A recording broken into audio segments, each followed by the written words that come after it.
The conference hall of the Galactic Council was filled with worried voices. Beings from 100 different worlds gathered under the massive dome of crystal and light. Some floated like clouds of glowing gas. Others stood on multiple legs or no legs at all. But every single one of them shared the same fear. The war was consuming everything. Ambassador Ji-woo sat quietly in the human delegation section. She was a small woman, with gray streaks in her black hair and patient eyes that had seen many negotiations. She listened as the Vithara representative, a towering crystalline being that sang its words through vibrating facets, pleaded for action. 17 systems have fallen silent, the Vithara sang. The Valthrine Dominion and the Krillian Collective have turned entire worlds into graveyards. 30 years this war has raged. 30 years of asking them to stop. They will not listen to us anymore. A luminary elder, appearing as a sphere of soft blue light, pulsed with frustration. We have sent our best diplomats. They were destroyed. We have offered mediation. Both sides refused. What can anyone do when two ancient empires choose annihilation over conversation? Ji-woo raised her hand slowly. The gesture was so simple, so human, that it caught attention in a room full of species that communicated through colors, sounds, and telepathy. Perhaps, she said in her calm voice, they need someone they have not already dismissed. Someone new. The council chamber fell silent. Then came the murmurs. Humans were still newcomers to the galactic community. They had joined only 80 years ago. They possessed no remarkable technology. Their ships were average. Their weapons were unremarkable. They had no telepathy, no energy manipulation, no crystalline perfection. But the council had noticed something strange about humans over the years. When other species argued over trade disputes, humans somehow found solutions everyone could accept. When colonies quarreled over borders, human mediators helped them see past their anger. It was peculiar, inefficient, some said. But it worked. You would send humans into a war zone? The Vithara sang in disbelief. The Valthrine would crush your ships like insects. The Krillians would tear through your minds. Ji-woo smiled softly. Then we will bring only one ship. We will carry no weapons that could threaten them. We will simply ask them to talk. Oh, they have not talked in 30 years. The luminary pulsed. Then perhaps someone should try asking again, Ji-woo replied. 3 days later, Captain Dae-sung stood on the bridge of the UES Horizon's Dawn. He was a weathered man in his late 40s, with lines around his eyes from years of watching stars through viewports. His uniform was neat but worn. His ship was the same. The Horizon's Dawn was a diplomatic vessel, not a warship. It carried sophisticated communication arrays and comfortable meeting rooms. Its weapons consisted of basic defensive shields and point defense lasers meant for deflecting asteroids. His crew of 43 humans prepared for departure. In the navigation station, Lieutenant Hana checked their course for the 5th time. She was young, perhaps 26, with quick fingers that danced across holographic controls. She believed deeply that people could understand each other if they just tried hard enough. Captain, she said, looking up at him. The route through the war zone is clear on sensors, but both fleets are moving constantly. We could encounter either side at any moment. I know, Dae-sung said. He trusted Hana. In engineering, Chief Tae-min was making final checks on their engines. He was a gruff man with oil-stained hands and a kind heart buried under layers of complaints. The Horizon's Dawn was an old ship, and keeping her running required constant attention and occasional arguments with machinery that did not want to cooperate. Engines are ready, Tae-min reported over the comm system. She will get us there. Getting us back might be another story. Dae-sung smiled slightly. Tae-min always worried, but he had never let them down. Ambassador Ji-woo entered the bridge. She carried a small datapad containing everything humanity had learned about the Valthrine and Krillians. It was not much. Both empires had isolated themselves during the war. What little information existed came from ancient records and surveillance from a safe distance. "The Council has given us their blessing," Jiwoo said, "though I believe several members think we are flying to our deaths." "Are we?" Lieutenant Hana asked. Her voice was steady, but the question was real. Dae-sung turned to face his bridge crew. "I will not lie to you.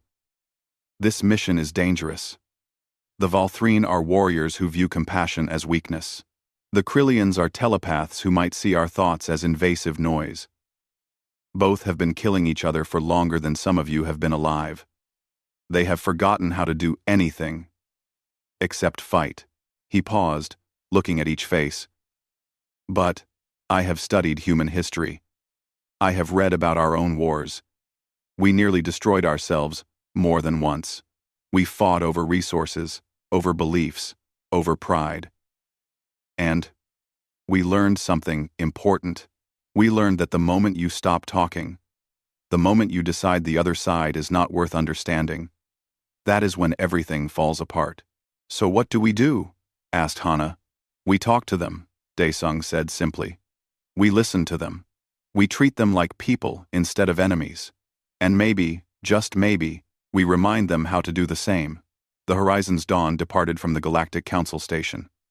It was a small ship, barely 200 meters long, sliding away from the massive orbital platform. Behind them, dozens of species watched on view screens, hoping and doubting in equal measure. The journey to the war zone took 6 days. During that time, the crew prepared.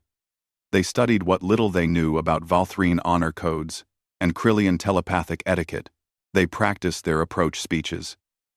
They made peace with the possibility that they might not return. On the 7th day, they crossed into contested space. "Sensors are picking up debris fields," Hana reported. Her voice was quieter now. The screens showed the wreckage of ships, stations, and worlds caught between two empires that refused to stop fighting. "Open all communication channels," Dae-sung ordered. "Broadcast on every frequency both sides use. Standard diplomatic greeting. In all known languages." Petty Officer Dong-hyun, their communications specialist, activated the systems. His fingers flew across the controls, sending out waves of radio, laser, and quantum signals. The message was simple. "This is the human diplomatic vessel, Horizon's Dawn. We come unarmed. We seek only conversation. We mean no harm to anyone." The message repeated, echoing out into the darkness of space. For 3 hours, nothing happened. Then the sensors screamed a warning. "Contact!" Hana shouted. Multiple ships decloaking. Large signatures. Very large. On the view screen, shapes emerged from the black.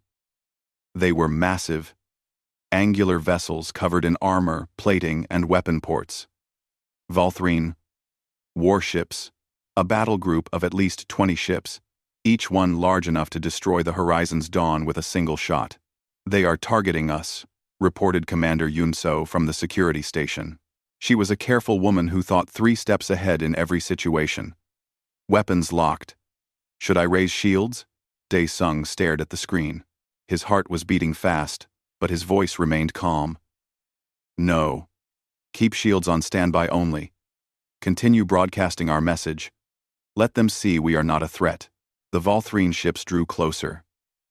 The Horizon's Dawn hung in space, small and fragile, while 20 warships surrounded it, like predators circling prey. Then, impossibly, they held their fire. A communication channel opened. A harsh, clicking voice, filled with the sounds of scraping metal, spoke in Galactic Common. "Human vessel, you are either very brave or very foolish. Perhaps both. State your purpose before we decide whether to destroy you or merely capture you." Dae-sung let out a breath he did not know he was holding. They were talking. That was a start. "We wish to understand," he said simply. "We wish to hear your side of this war. Will you grant us that?" "We." There was a long silence. Then the voice spoke again. and there was something in it that might have been curiosity. "Very well, humans, you may approach. But if this is a trick, your deaths will be neither quick nor pleasant." The horizon's dawn moved forward, a tiny spark of light heading toward the fleet of giants. Behind them, the galaxy held its breath and watched. The Valthrine flagship was a nightmare made of metal and purpose. The horizon's dawn looked like a toy beside it, as the human ship carefully maneuvered into the docking bay.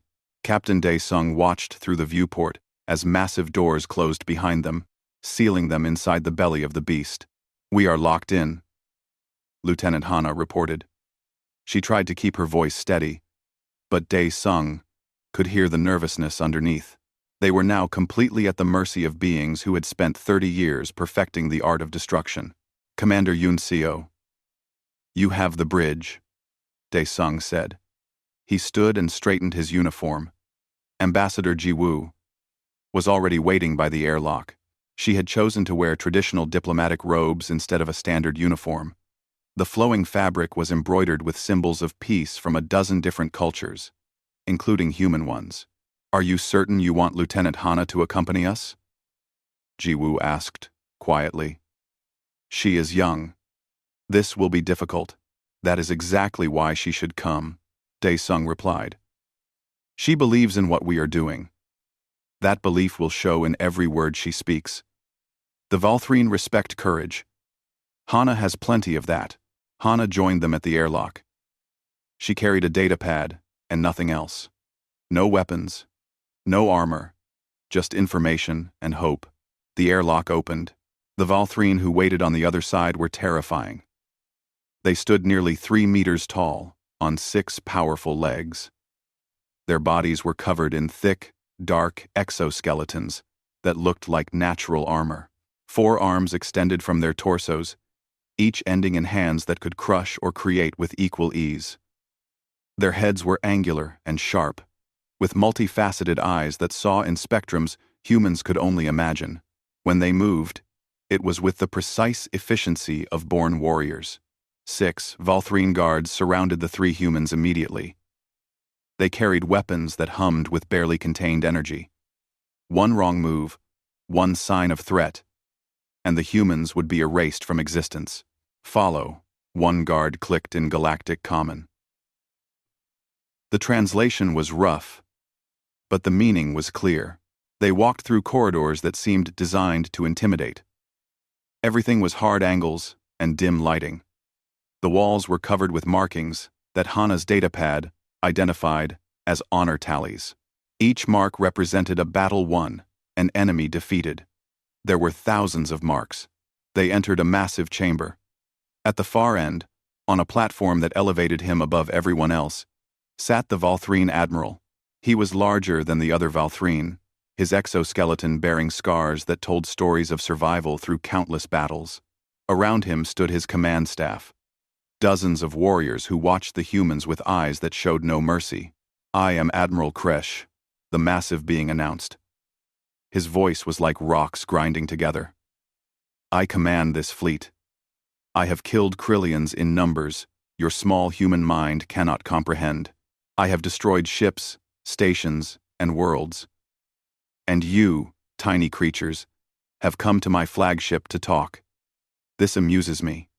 Speak, and I will decide whether to kill you quickly or slowly."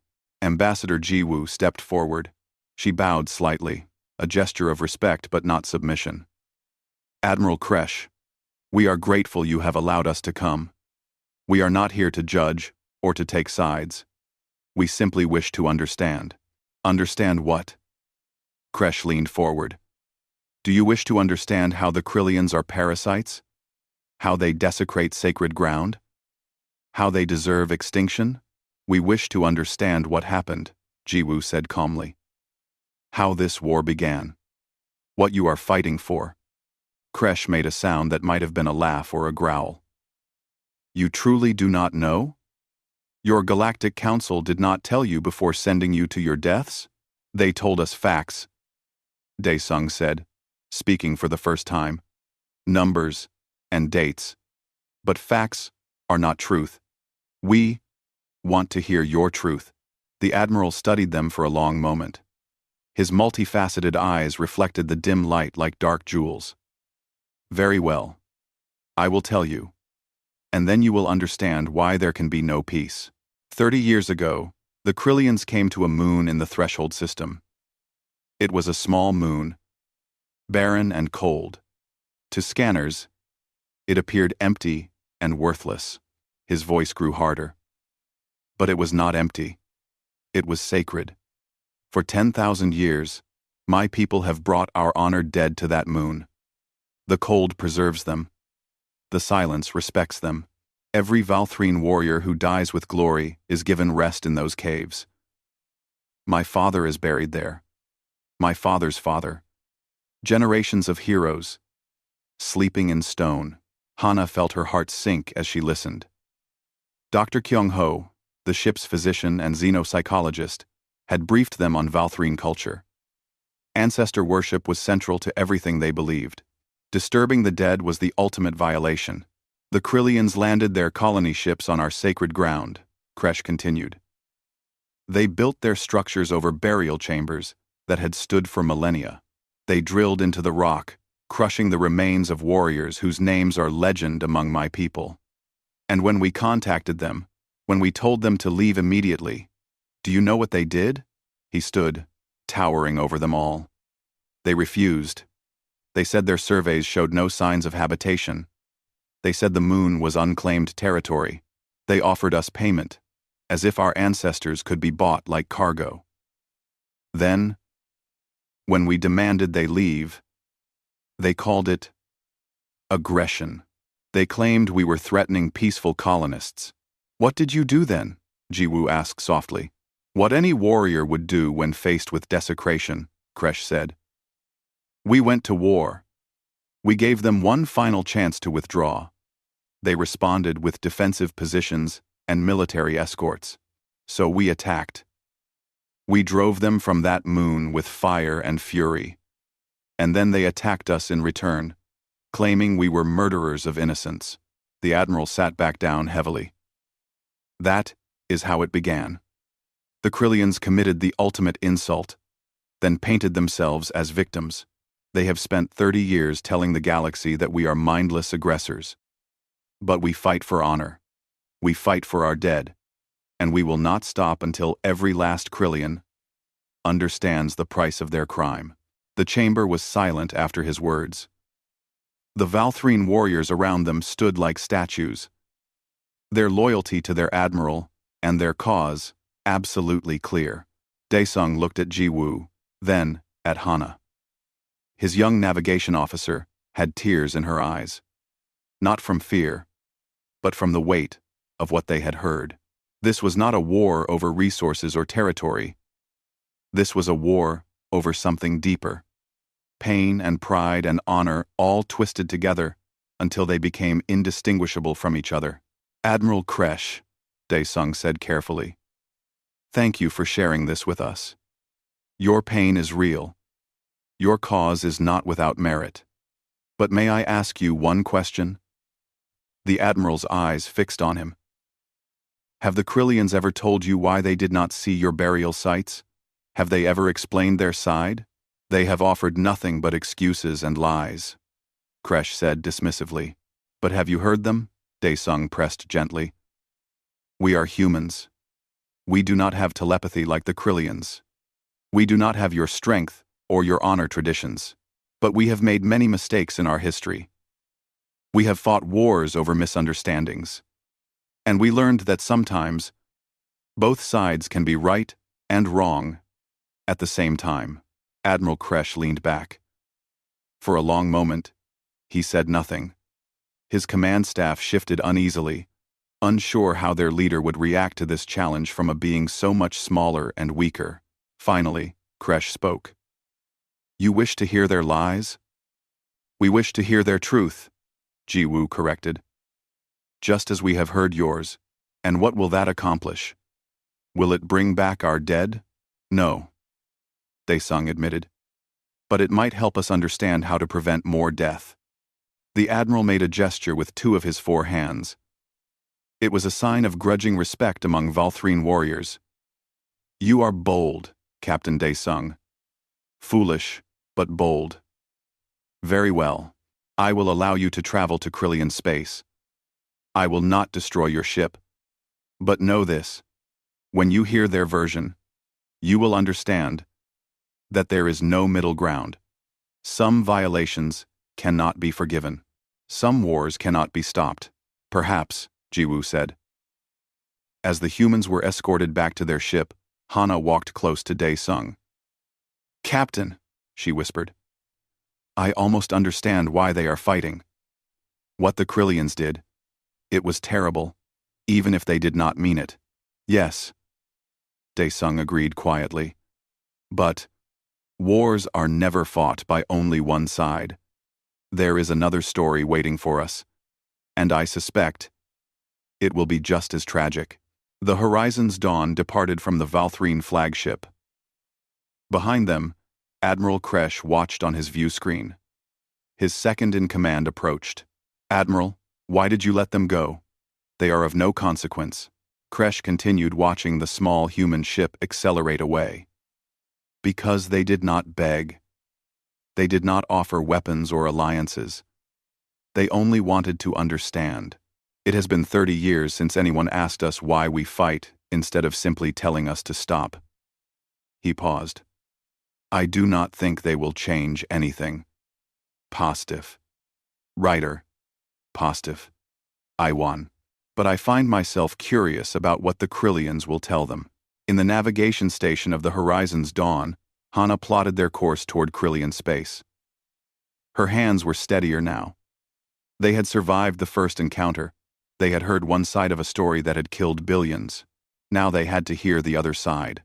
And somehow, impossibly, find a way to bridge the gap between them. The journey to Krillian space took 4 days. 4 days of crossing a battlefield that stretched across light years.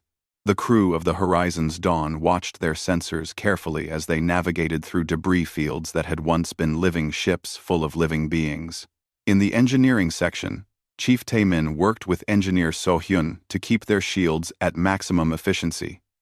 So-hyun was a quiet woman who spoke rarely but thought constantly. Together, they developed creative solutions to keep their aging vessel protected from stray weapons fire and floating wreckage. "We are using power faster than we should," Taemin grumbled as he checked the readouts. "If we have to run, we might not have enough for a long chase." "Then we make sure we do not have to run," So-hyun replied simply. She had faith in Captain Dae-sung. He had gotten them through the Valthrine encounter. He would get them through whatever came next.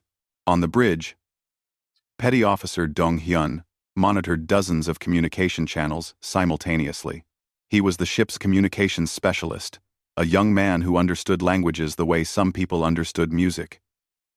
He could hear patterns and meanings that others missed. "Captain," he reported, "I am detecting Krillian communication protocols ahead. Multiple ships, converging, on our position." "Are they hailing us?"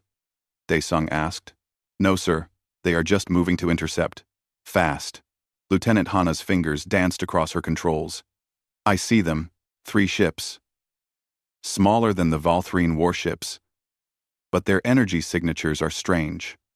They are not using conventional engines. Biological ships," Ambassador Ji-woo said from her station. She had been studying everything available about the Krillians. "They grow their vessels rather than build them. The ships are alive in a way." Before anyone could respond, the Horizon's Dawn shuddered. Not from weapons fire, but from something else. It felt like invisible hands had grabbed the ship and stopped it cold in space. "We have lost propulsion," Hana called out in alarm. "Engines are running, but we are not moving. Something is holding us." "Tractor beam?" Commander Yoon-so asked from the security station. "I do not think so," Dong-hyun said, his voice uncertain. "This is different. It is like the space around us has become solid." The 3 Krillian ships drew closer. They were beautiful and disturbing at the same time. Each one looked like a massive sea creature from Earth's oceans, flowing and organic. They pulsed with bioluminescent light that shifted through colors. Blue to green, to purple, to gold. The lights were not random. They were communication. They are talking to each other, Ji-woo said, watching the display. The colors are language. A new sensation washed over everyone on the bridge. It was not sound or sight. It was feeling. Emotion without words. Curiosity mixed with suspicion. Confusion. And underneath it all, fear. They are telepaths.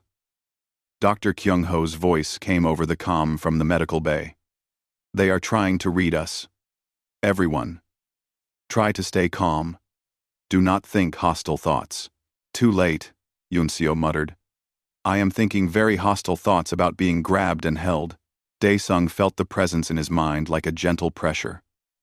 It did not hurt, but it was invasive. Uncomfortable. He thought of his purpose clearly. We are here to listen. We are here to understand. We mean no harm. The presence withdrew suddenly. And with it came surprise. The colors on the Krillian ships shifted to bright white, then fractured into confused patterns. A voice filled the bridge. It was not spoken through speakers. It came from everywhere and nowhere. Soft and melodious, but with an undercurrent of discord. You are shielded. Your minds are closed. How is this possible? What are you? Ambassador Ji-woo stood slowly. She spoke aloud, even though she suspected the Krillians could hear her thoughts if they tried hard enough. We are humans. We are a species that evolved without telepathy. Our minds are not deliberately closed to you. This is simply how we are. Humans.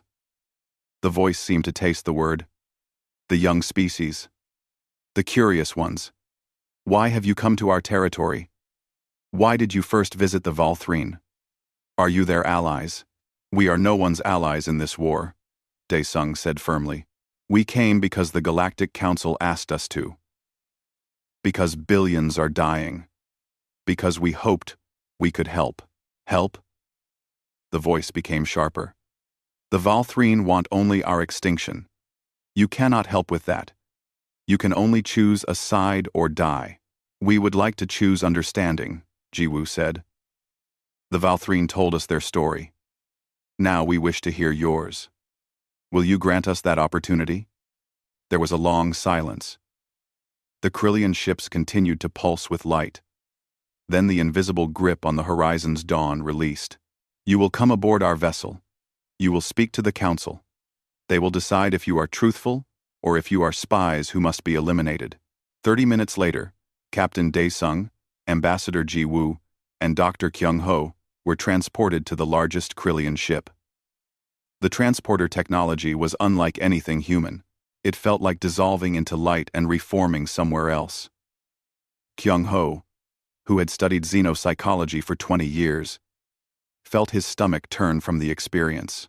The interior of the Krillian ship was nothing like the harsh metal corridors of the Valthrine flagship.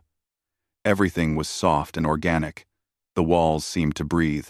The floor beneath their feet was warm and slightly flexible. The lighting came from bioluminescent plants or creatures embedded in the surfaces.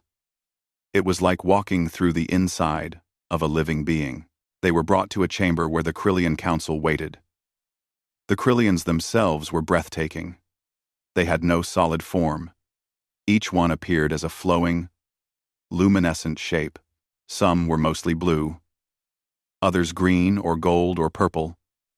They moved like water, given consciousness. When they gathered together, their colors mixed and merged at the edges. Humans. The central Krillian pulsed in shades of deep blue. I am Council Speaker Vane. We have touched your minds. You are strange to us. Your thoughts do not flow.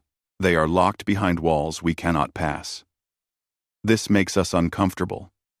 How do we know you tell truth if we cannot feel your intentions?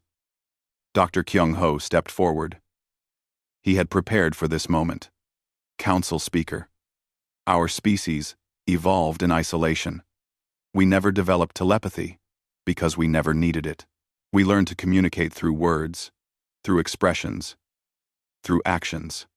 Our walls are not meant to keep you out. They are simply the nature of our minds. Then how do you know when others lie? Another Krillian asked, pulsing yellow with confusion. We watch and listen carefully, Kyung-ho explained. We look for small signs. We learn to trust or distrust over time. It is not as efficient as telepathy, but it works for us. Inefficient, several Krillians pulsed in agreement. Perhaps, Jiwoo said. But it also means we can remain neutral. We cannot be influenced by emotions we feel from either side. We can only judge based on what we are told and what we observe. Speaker Vane flowed closer. The movement was hypnotic. The Valthrine told you lies, did they not? They told you we are invaders. That we desecrated their sacred places. That we started this war. They told us that 30 years ago, your people colonized a moon that contained their burial sites, Daesung said carefully. They said they asked you to leave and you refused. They said you claimed ignorance of the graves. The colors of all the Krillians shifted to deep red. Anger, pain, frustration, all mixed together. Not lies, then. Vane pulsed. But not the whole truth. Let us share our truth with you, humans. Let us show you what the Valthrine will not admit. Vane moved directly in front of Jiwoo. May I touch your mind? Not to read it, but to show you? It will be easier than words. Jiwoo hesitated, then nodded. Yes. The sensation was overwhelming. Jiwoo saw through Krillian eyes. She felt through Krillian senses. She experienced memory as if it was her own. She saw the moon. Barren and cold, as the Valthrine had said. She felt the Krillian survey teams scanning it thoroughly. They detected minerals, useful elements, a stable surface, but no life, no technology, no signs of any civilization, current or past. The scans went deep, analyzing the geological structure. Nothing suggested the moon had ever been used for anything. She felt the excitement of the colony planners. Space for their people, room to grow. The Krillians were expanding because they needed to, because their population was growing and they needed resources and living space. Not from greed, but from necessity. She felt the colonists arrive, felt them begin building, felt the drills bite into rock as they created foundations for their structures. Then came the Valthrine, a fleet appearing suddenly. Weapons charging, rage burning across communication channels. She felt the confusion of the colonists. What had they done wrong? The Valthrine claimed the moon was sacred, was full of graves. But the scans had shown nothing. The Krillians did not understand. They checked their records. They verified their survey data. Everything confirmed the moon was empty except for natural geological formations. She felt the Krillian colony administrator trying to communicate, offering to investigate, offering to relocate if there was truly a problem, offering compensation and apology. But the Valthrine would not listen. They demanded immediate evacuation. They called the Krillians liars and desecrators. They gave an impossible deadline, 12 hours to remove a colony of 10,000 people and all their infrastructure. The Krillians tried to explain, tried to ask for more time, tried to understand what they had missed in their scans. The Valthrine responded with weapons fire. The memory ended, and Jiwoo gasped, returning to her own mind. Tears ran down her face.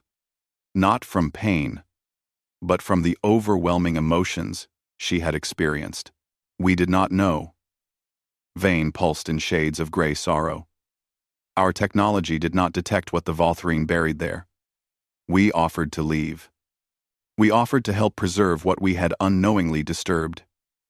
We sent messages of apology and requests for dialogue.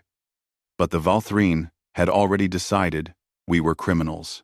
They killed 3,000 colonists in their first attack. 3,000 souls who were simply trying to build homes. After that, another Krillian pulsed. We had no choice but to defend ourselves. We evacuated the moon. We tried again to negotiate, but the Valthrine kept attacking. They called it justice. We called it murder. And so, the war began. Dae-sung felt a heavy weight settling in his chest. You truly could not detect the burial sites? Our scans indicated only natural rock formations, Vane confirmed.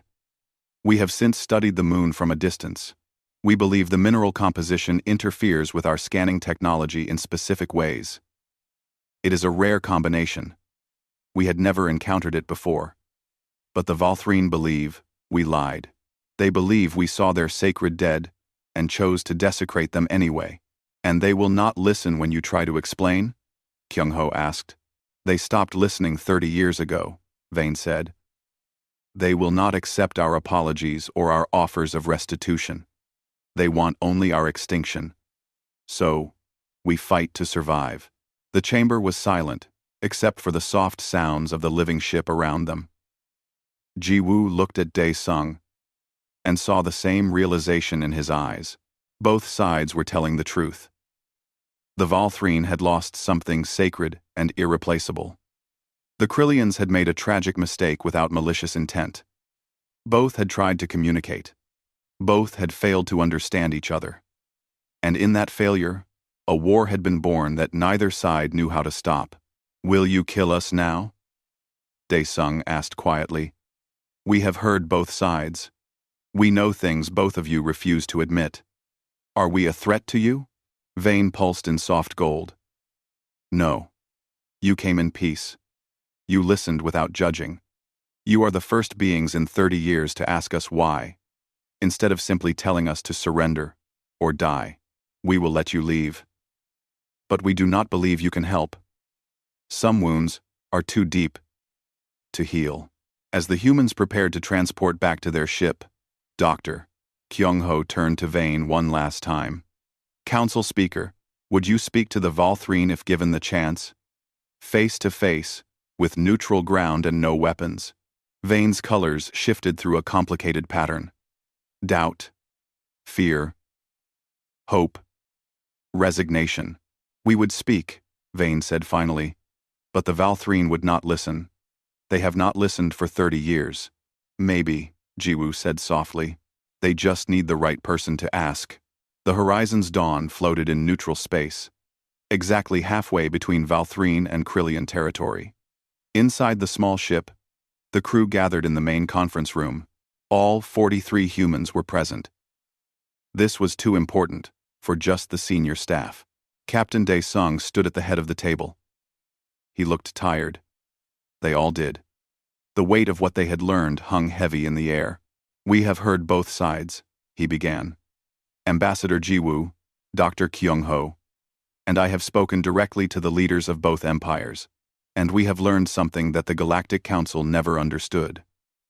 This war did not start because one side was evil, or because one side wanted conquest. He gestured to the large display screen, which showed images from their encounters. The stern face of Admiral Kresh, the flowing colors of Council Speaker Vane. This war started because of a tragic misunderstanding. Ji-woo continued. The Valthrine lost something precious. The Krillians made an innocent mistake. Both tried to communicate. Both failed. And in that failure, 3,000 colonists died.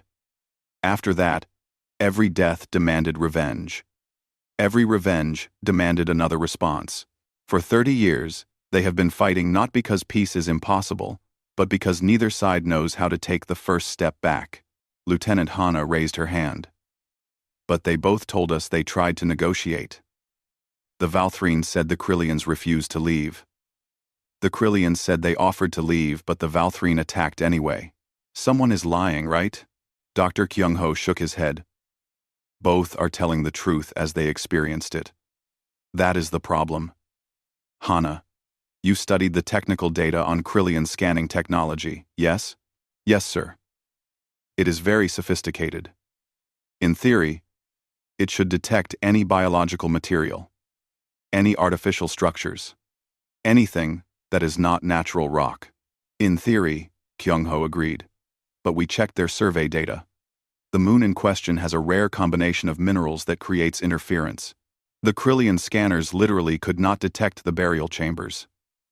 To them, it looked like natural caves filled with natural minerals. They were not lying when they said they saw nothing. Chief Taemin leaned forward. And the Valthrine? When they said the Krillians ignored their requests to leave? The Krillians did respond, Jiwoo said. We saw their communication logs.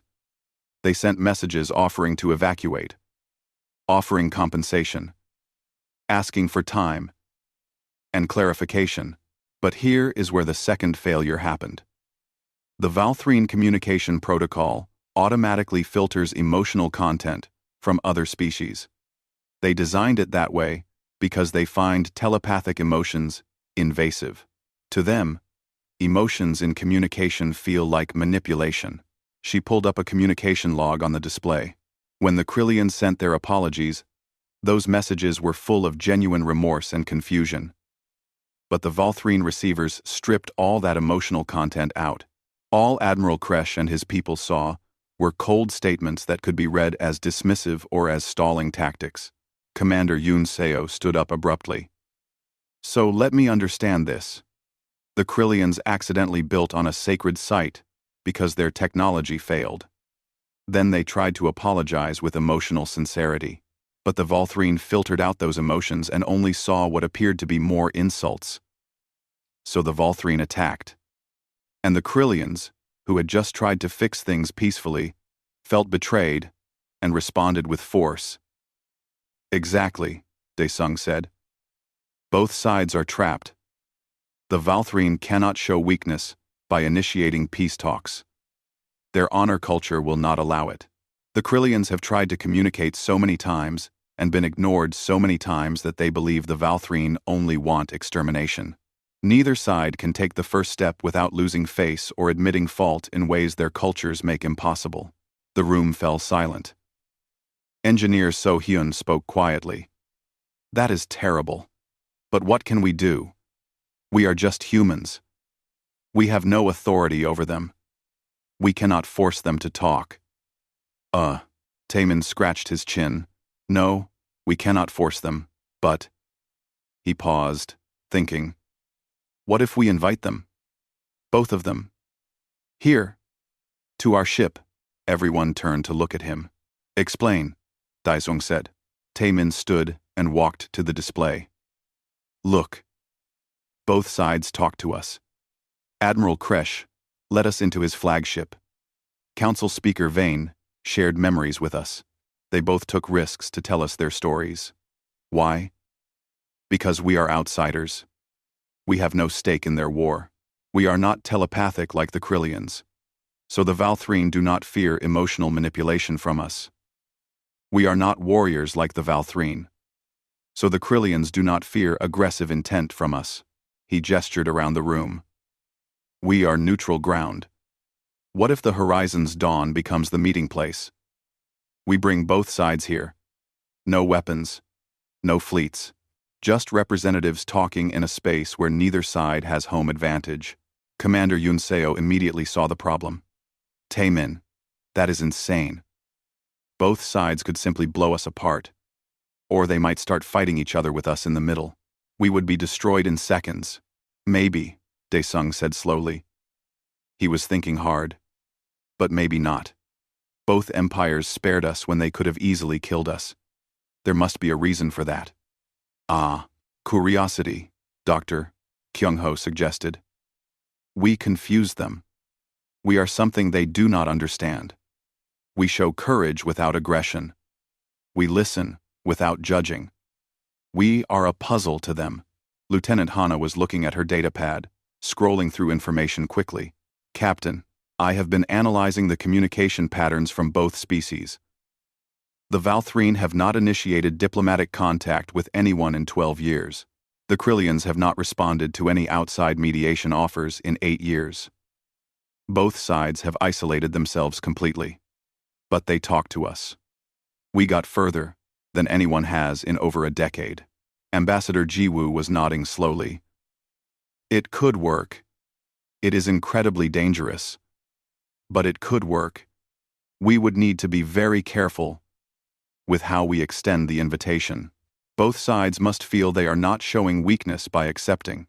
How do we do that? Petty Officer Dong Hyun asked. He understood languages and communication better than anyone. If we invite the Valthrine first, they might feel we are favoring them. If we invite the Krillians first, same problem. If we invite both simultaneously, neither might respond because they are waiting to see what the other does. We invite them separately but identically, Jiwoo said. We explain that we have heard both sides. We acknowledge their pain and their perspective, but we ask a simple question. Are you willing to speak? Not to surrender. Not to compromise. Just to speak. Dae-sung looked around the room at his crew. Everyone understands what this means.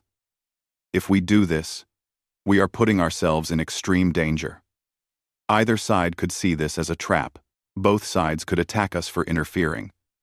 We could be starting an incident instead of ending a war. I need to know that you all agree. This is not a decision I will make alone. One by one, every crew member raised their hand. Some quickly, some slowly, but all of them agreed. Then we do it, Dae-sung said. The next 3 days were intense.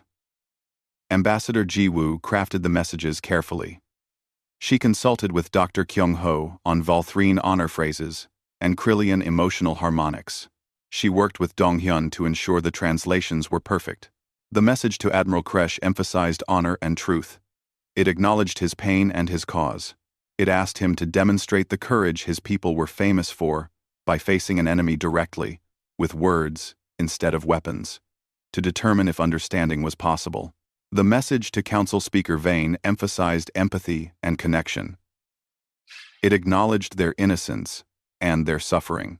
It asked them to take one more risk, to try one more time to make themselves heard in a space where they would be truly listened to. Both messages ended the same way. Your people are dying by the millions. What is one conversation worth?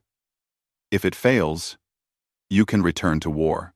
But if it succeeds, even a little, might that not honor those who have already fallen? The messages were sent simultaneously on all channels. For 2 days, nothing happened. The crew waited. They maintained position in neutral space.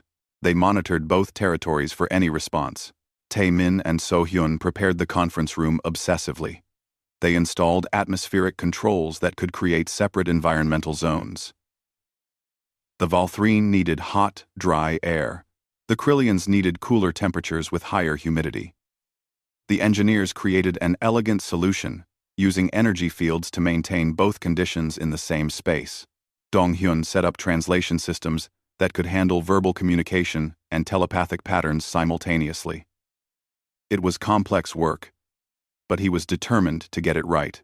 Commander Yun-so did not prepare the weapons systems, because the Horizon's dawn had nothing that could defend against either empire.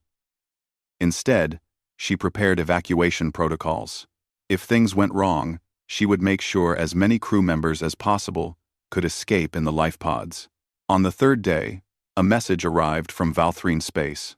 Admiral Kresh's voice crackled across the communication system. You are either the bravest beings I have ever encountered, or the most foolish. Perhaps there is no difference. I will come to your vessel. If the Krillians attack during this meeting, I will hold you responsible before I destroy them. If this is a trap, I will ensure your deaths are legendary in their suffering. But I will come. My honor demands I face those who show courage, even if that courage is madness. 4 hours later, a message arrived from Krillian space. Council Speaker Vane's thoughts came through as translated text on the screen. We have tried so many times to be heard. We have sent so many messages into silence. We do not believe this will be different, but you listened when no one else would. For that reason alone, we will come.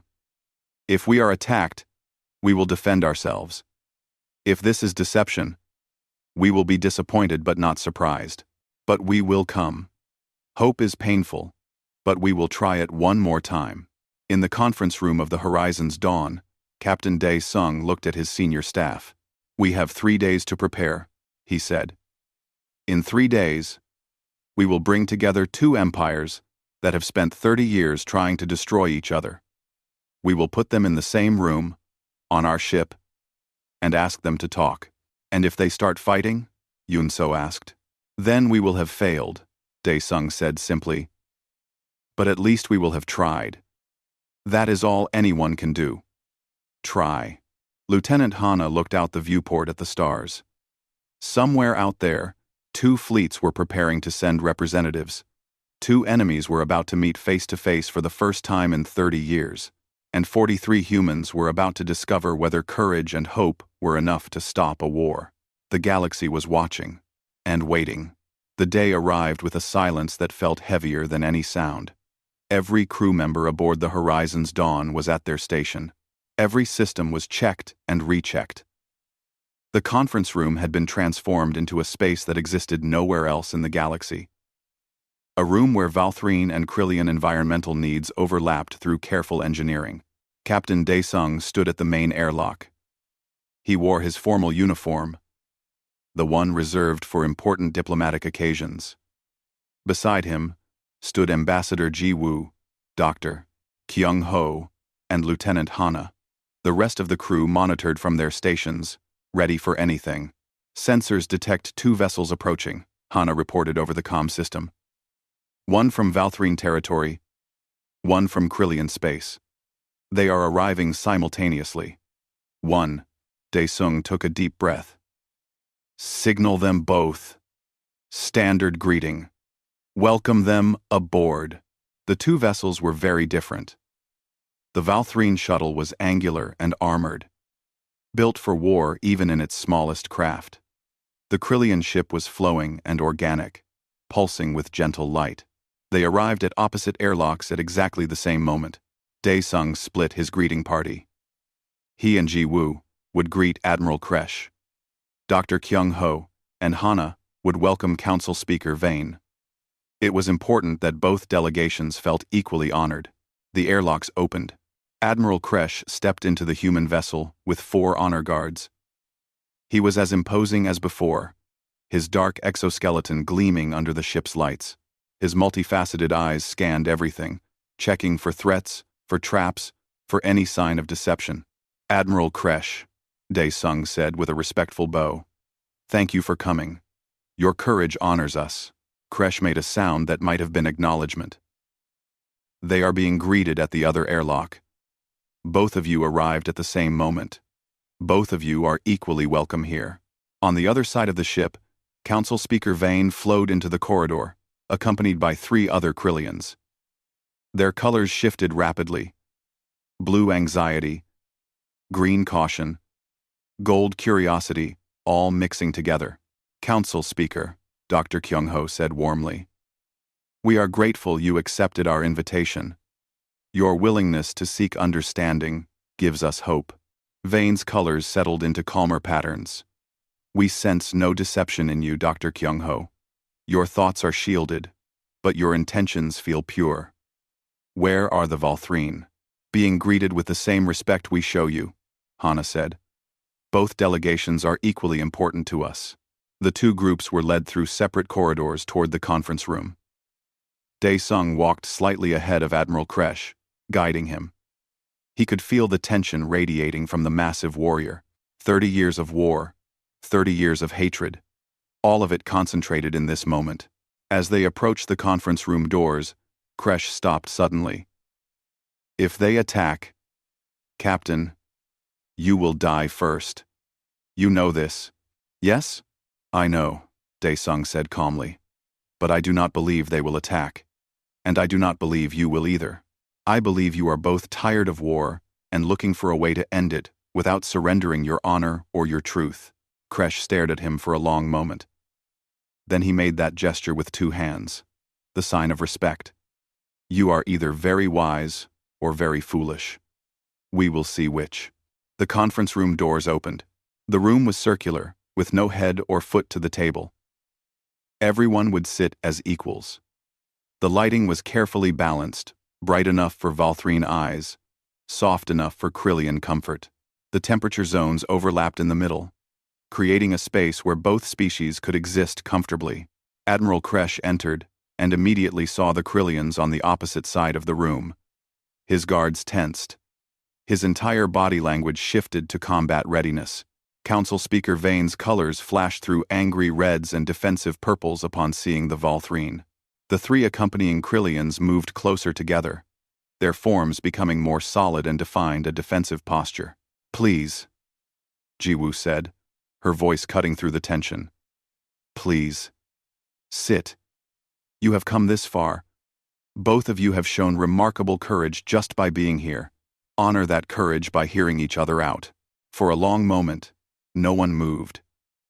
43 human crew members held their breath throughout the ship. The galaxy's attention focused on this one small room, in a small ship, in the middle of nowhere. Admiral Kresh moved first. He walked to the table and sat, his massive form settling into a reinforced chair designed specifically for Volthrene anatomy. He did not take his eyes off the Krillians. Council Speaker Vane flowed forward and settled into a specialized containment field that allowed Krillians to maintain their form while sitting at a table. The other representatives followed. Dae Sung, Jiwoo, Hana, and Dr. Kyung-ho sat between them. 4 humans separating 2 empires. The silence stretched. Neither side spoke. The Volthrene honor code said that the challenger speaks first. The Krillian tradition said that the one who called the meeting should begin. But the humans had called this meeting, and neither side wanted to show weakness by speaking first. The first hour passed in complete silence. The tension was unbearable. Finally, Dr. Kyung-ho did something unexpected. He pulled up a holographic display in the center of the table. It showed images from Earth's history. Cities destroyed. Millions dead. Wars fought over misunderstandings, over pride, over the inability to see past hatred. This is humanity's history. Kyung-ho said quietly. We nearly destroyed ourselves. Not once, but many times. We fought wars over religion, over territory, over resources. We built weapons that could erase all life from our world, and we came very close to using them. Admiral Kresh watched the images with interest. Council Speaker Vane's colors shifted to somber grays. We learned something important from our suffering, Kyung-ho continued. We learned that most wars are not fought because people are evil. They are fought because people stop listening. They stop seeing each other as people and start seeing each other as enemies. And once that happens, every action the other side takes is seen through the lens of hostility. He looked at both delegations. You are both here because Captain Dae Sung and Ambassador Jiwoo asked you a simple question. A question I will ask again now. Will you listen? Not to agree, not to surrender, just to listen while the other side speaks their truth. Can you do that? Another silence. Then, Admiral Kresh spoke, his voice like grinding stone. I will listen, but I will not forget what they have done. We ask only that you listen, Jiwoo said. Admiral, you told us your truth about the sacred moon. Council Speaker Vane, you showed us your truth about what happened. Now, in this space, tell each other. Speak directly. Let there be no filters, no intermediaries, no misunderstandings. I will speak first, Kresh declared. 30 years ago, the Krillians desecrated our most sacred burial ground. 10,000 years of honored dead, crushed beneath their colony structures. When we demanded they leave, they refused. When we gave them time to reconsider, they fortified their positions. They left us no choice but to remove them by force. 3,000 died because they would not leave our sacred ground. That is the truth. My. He pointed one of his forearms at Vane. That is the crime you committed. That is the pain you caused. Your people took something irreplaceable from us and treated it like dirt beneath your machines. Council Speaker Vane's colors flashed through painful reds and frustrated purples. May I respond? You may, Dae Sung said. Vane's colors settled as the Krillian composed their thoughts. Admiral Kresh. I was there. I was one of the survey team leaders. I personally approved the colony site, and I swear to you, on everything my people hold sacred, We detected nothing. Our scans showed natural rock formations. Nothing biological, nothing artificial, nothing that suggested the moon had ever been used for anything. Lies, Kresh growled. Please, Admiral, Jiwoo said gently. You agreed to listen. Kresh fell silent, but his anger was palpable. Vane continued, their colors shifting to honest blues and greens.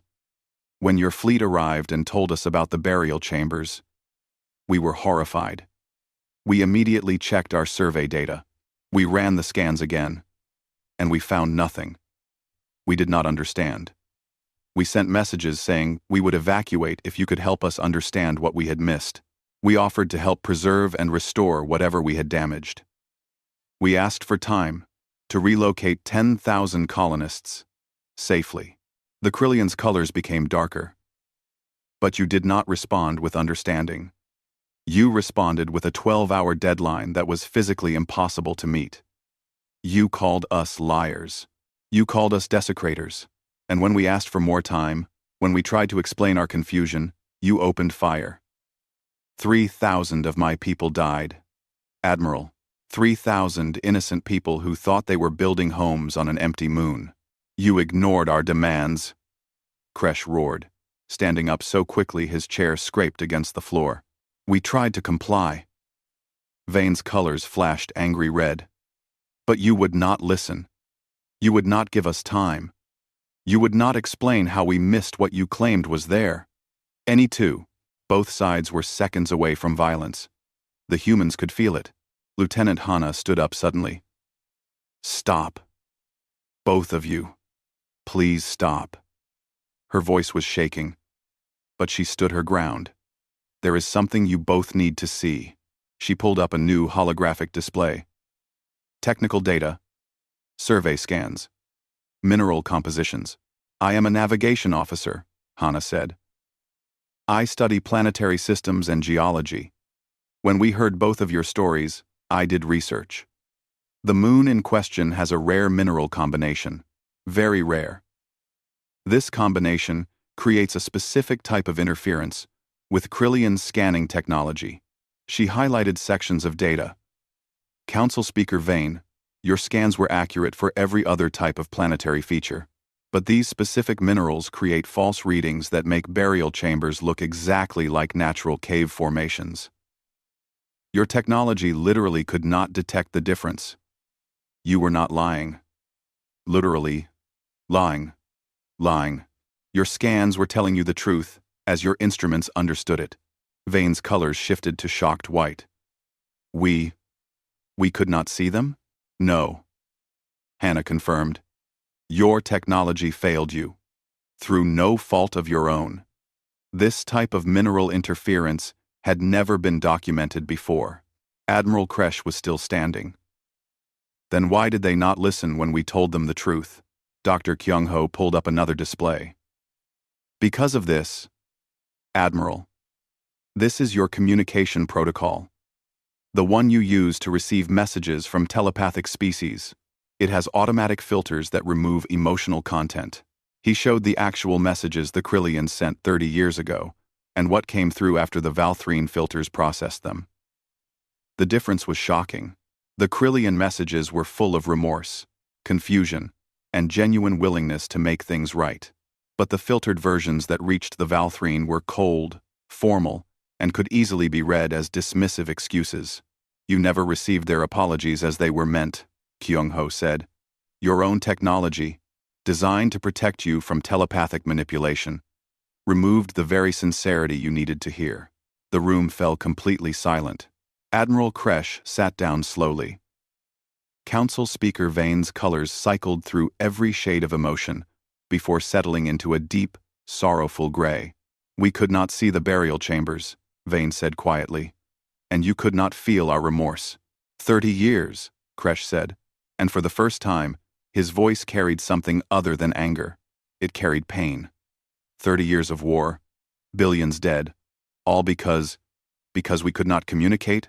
Both of your peoples suffered from tragic failures of technology and understanding, Jiwoo said gently. The Krillians committed no intentional crime. The Valthrine responded to what they believed was Deliberate desecration. Both of you acted according to your values and your information. But the information was incomplete on both sides. Ambassador Jiwoo stood and walked to the center of the room, positioning herself where both delegations could see her clearly. You cannot undo the past, she said. You cannot bring back the dead.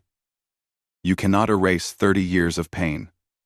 But you can choose what happens next. You can choose whether the next 30 years will be more of the same, or whether they will be something different, something better. How? Kresh asked. How do I tell my people that we fought for honor, but the enemy we fought was confusion? You tell them the truth, Daesung said. You tell them that you discovered something worse than a deliberate crime. You discovered that two great civilizations nearly destroyed each other over tragic misunderstanding. And you tell them that you had the courage to stop it. What are you proposing? Vane asked. Jiwoo gestured to Hana, who pulled up a framework document. A path forward. First, an immediate ceasefire. Both sides stand down to current positions. Second, the Krillians complete their evacuation from the disputed moon, which we understand has already begun. Third, the Krillians help establish a memorial on that moon, honoring the Valthrine dead and explaining what happened. A memorial that tells the truth. And what do we receive? Vane asked. Our people need space. That is why we went to that moon in the first place. Fourth, Jiwoo continued, the Valthrines cede the threshold system to Krillian colonization. It has the space you need. And fifth, both empires establish a permanent communication channel, mediated by humans, to prevent this from ever happening again. You would be our intermediaries? Kresh asked. If you will have us, Daesung said. We are not telepaths, so the Valthrine need not fear emotional manipulation. We are not warriors, so the Krillians need not fear aggressive intent. We are simply people who believe that understanding is always better than war. The two delegations looked at each other across the table. 30 years of hatred. 30 years of war. And now, impossibly, a chance to end it. I must consult with my command council, Kresh said. I must share this with my people. Vane agreed. Then let us reconvene tomorrow, Jiwoo suggested. Think on what we have discussed. Consider whether your peoples are ready for peace. The meeting ended. Both delegations returned to their vessels. The Horizon's Dawn crew watched them depart. Did we succeed? Hana asked quietly. I do not know, Daesung admitted. But we tried. 41. Dotty 1. We have 2 PC. Dotty 1. 14 hours later, both vessels returned. Admiral Kresh and Council Speaker Vane entered the conference room again. This time, there was no hesitation. They sat quickly, and Kresh spoke first. My command council agrees. We will accept the ceasefire. We will accept the human framework for peace. 1. Vane's colors brightened to hopeful golds. My people agree as well. We will evacuate the moon. We will help build the memorial. We will accept the threshold system. And we will establish the communication channel. The humans could barely believe it. 6 months of negotiation followed. Details had to be worked out. Trust had to be slowly rebuilt. But the ceasefire held. Not a single shot was fired during those 6 months.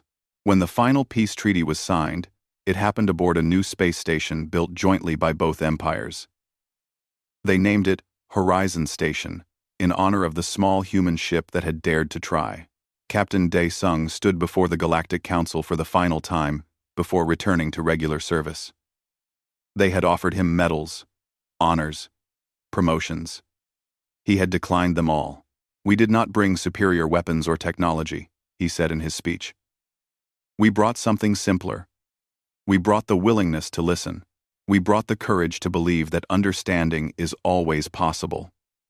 We brought the stubbornness to try when everyone said it was hopeless. These are not unique human traits. These are choices. Choices any being, any species, can make. He looked at the assembled representatives from 100 worlds. The war is over. Not because humans are special, but because we asked the right questions and listened to the answers. Anyone could have done what we did. We simply chose to try. The Horizon's Dawn departed Galactic Council space a week later. There was already another mission waiting. Another conflict that needed mediation. Other species were now requesting human mediators for their disputes. As the ship jumped to faster-than-light travel, Lieutenant Hana made a final entry in her log. Today we proved something important. We proved that the most powerful weapon is the one you choose never to build. We proved that courage is not the absence of fear, but the willingness to be vulnerable in pursuit of understanding. We proved that sometimes, the smallest ship can change the galaxy. Not through strength, but through hope. We are the Horizon's Dawn, and wherever there is darkness, we will try to bring a little light. The small diplomatic vessel disappeared into the stars, heading toward the next impossible mission. Behind them, two former enemies were learning to build something together, instead of destroying each other. And the galaxy was a little bit better because 43 humans had dared to believe that peace was worth trying for. Even when everyone said it was impossible. The end.